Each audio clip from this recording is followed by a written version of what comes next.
All life form strives to the max of its potential except human beings. All life form strives to the max of its potential except human beings. How tall will a tree grow? As tall as it possibly can. You never heard of a tree growing half as high as it could. No, trees don't grow half. A tree drives its roots as deep as it can, reaches as high as it can, produces every leaf it can, every fruit it possibly can. To the max. Every life form strives to the max, except human beings. Now, why not human beings? Jot this down. You've been given the dignity of choice. You're not a robot. You don't have to repeat this year the same as last year. You can tear up last year's plan, develop a new plan.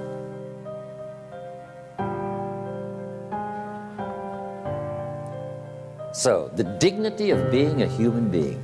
Now, here's the choice on being a human being. To be part of all we were meant to be, or to be all. To strive for all, or half, or part, or some. The choice is up to you.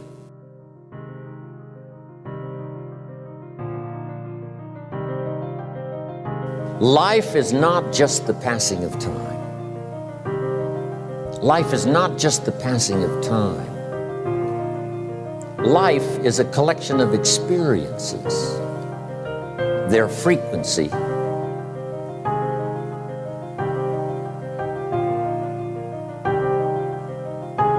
and their intensity. Life is not just watching the clock tick away. Life is a collection of experiences, their intensity, their frequency.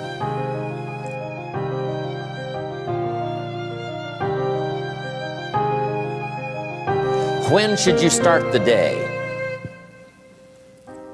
As soon as you have it finished. Plan the day the best you can, leaving plenty of room for improvising and surprises and all the stuff that happens during the course of the day. But if you've planned a good, productive day, now you start that day, you can't believe how much more valuable your time will be. Don't start the day until you have it finished. Now here's the next one. Don't start the week until you've had it finished. Now to lay out a week is a pretty good challenge. Next, don't start the month until you have it finished. The places to go and the people to see and the productivity and the sales and the customers and the development and all the rest of what you want to accomplish during the course of 30 days. Don't start the month till it's finished. And then here's the big one. This is really challenging. Don't start the year until you have it finished. To the best of your ability. It can't be finished like minute by minute. And it might get all upset. It might get torn up and you do a new one. You make so much progress the first 90 days that now you've multiplied it all by 2, by 3. Because that happened to me. I thought, wow, this is going to be a great year. By the time I'd finished the 3rd month, I'm rolling, I'm soaring. So many things are happening, I revised my whole year's plan.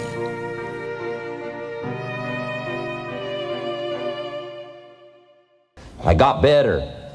I got better day by day and week by week and month by month, and I'm asking you to do the same thing until you can develop a long arm and a long reach, until you can develop influence that won't quit. Touch people next year you couldn't touch this year.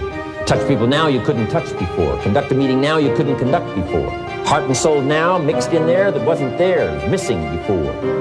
I'm asking all of you to get better in spite of the winters, in spite of the downturn, the money downturn, the social downturn, the personal downturn, whatever it is. Just get stronger.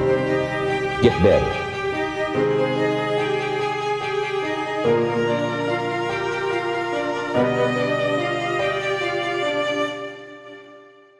I'm asking you to drive worry into a small corner. You gotta worry some. All this negative stuff serves some purpose, but the key is for you to be the master, not the servant. Here's what I'm asking you to do. You be the master of worry. Drive it into a small corner. Don't let it loose.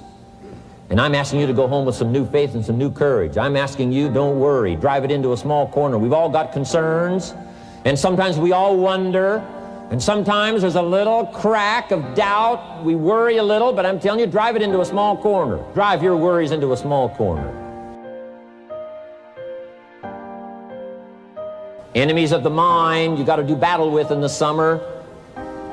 One is pessimism, that tries to get you only to see the negative side. Of course, there's the negative side. Life is part negative. What else is new? If the glass is half empty, it is half empty. You say, well, I've been only taught to see that it's half full. Well, sure, it's half full. But it's also half empty. I mean, can't you handle that? I mean, that's not too difficult. But here's what pessimism would try to get you to do. Believe that it's only half empty. And when pessimism comes to your mind, you've got to educate pessimism, because pessimism is stupid. Pessimism tries to get you to believe that it's only half empty. Of course it's half empty, but it's not only half empty. It's also half full. I'm asking you to be in charge. Be in charge of your own mind. Be in charge of your own destiny. Do battle with your enemy.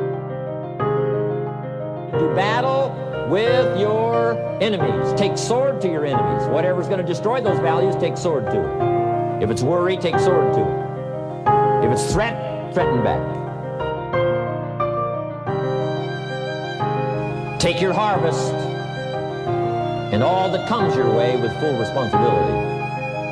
Don't complain.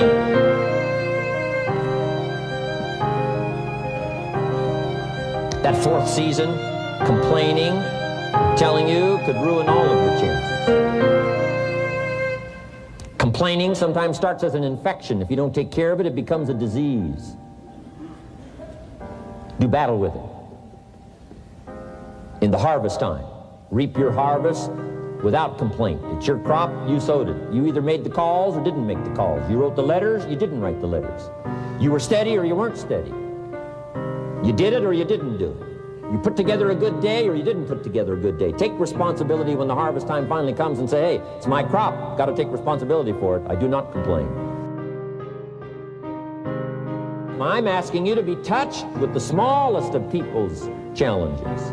Don't just be touched with the challenge. I'm asking you to be touched with the problem. Let people's problems get to you. Let people's problems touch your heart this year like never before. Be touched. Let life touch you. Don't let it kill you, but let it touch you. The problems that are out there, people struggling with their economy, struggling with their health, struggling with their future, I'm asking you to let that get around your heart. Let it do something to you. Don't go untouched. Don't go unmoved.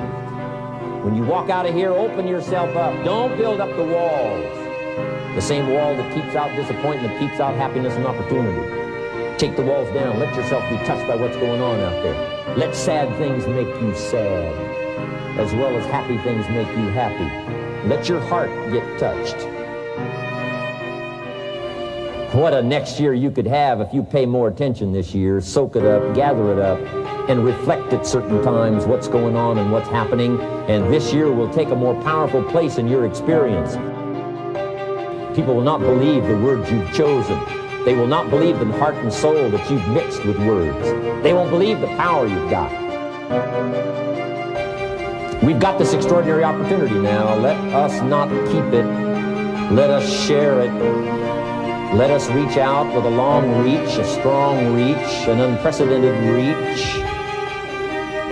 Let us reach out and touch people not just with our opportunity. Let's touch people with our lives. Let's touch people with our experiences. Let's touch people with our heart and soul. But here's what I did. I worked around the clock, so that I would make up in numbers what I lacked in skill. When you're new, you make up in numbers what you lack in skill. Now, when you become more skillful, the numbers can go down. But at first, if you want to compete or if you want to really get good, you've got to put in the numbers. I'll tell you what's really going to serve you well, and that's the excitement you feel inside that isn't even probably expressed on the outside, the excitement that runs deep, the excitement that stirs commitment, the excitement that stirs courage. Give me the chance, and I will get the job done. That kind of excitement.